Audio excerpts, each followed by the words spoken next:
26వ తారీఖున మనకు గుప్త నవరాత్రులు మొదలవుతున్నాయి. ఈ గుప్త నవరాత్రులు నేను మరుసటి రోజు నుండి కూడా ప్రముఖ పుణ్యక్షేత్రాలన్నీ కూడా దర్శించుకోవడానికి వెళ్తున్నాను.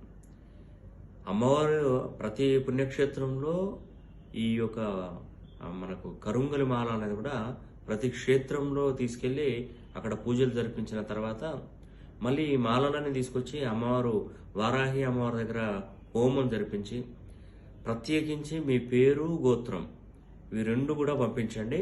అమ్మవారి ముందు మీ పేరు గోత్రనామాలతో హోమం జరిపించి కుంకుమ ప్రసాదాలు ఈ కరుంగలి మాల అనేది కూడా మీకు అందజేస్తాం.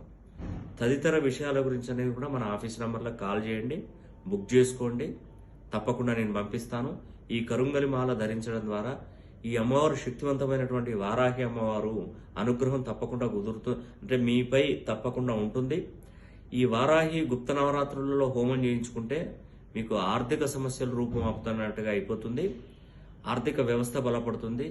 ఉద్యోగ అవకాశాలు తప్పకుండా వస్తాయి. భార్యాభర్తల మధ్య సమస్యలు కూడా మీకు పరిసమాప్తం అవుతాయి. అదేవిధంగా దీర్ఘకాలికంగా ఉన్నటువంటి కోర్టు కేసులు కానీ, అదేవిధంగా దీర్ఘకాలికంగా ఇబ్బంది పడుతున్న ఆరోగ్య సమస్యల విషయంలో కానీ, ఫైనాన్షియల్గా ప్రాబ్లమ్స్లో ఉన్నటువంటి వారు కూడా ఈ యొక్క వారాహి హోమం ద్వారా మీకు తప్పకుండా మేలు జరుగుతుంది. అదేవిధంగా ఏలినాటి శని, అర్ధాష్టమ శని, అష్టమ శని నడుస్తున్నటువంటి మరి కుంభరాశి, మీన, మేషరాశుల వారు మరి ఏలినాటి శని నడుస్తుంది. అష్టమ శని సింహరాశి వారికి, అర్ధాష్టమ శని ధనుసు రాశి వారికి జరుగుతుంది.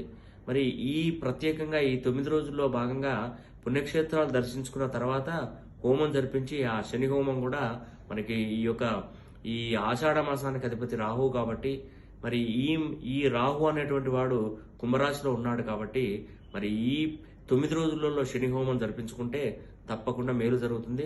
ప్రతి ఒక్కరికి అమ్మవారి అనుగ్రహం, ఆశీస్సులు కలగాలని కూడా మనసా వాచా కర్మేణ కోరుకుంటూ సెలవు తీసుకుంటున్నాను. సర్వే జనా సుఖినో భవంతు.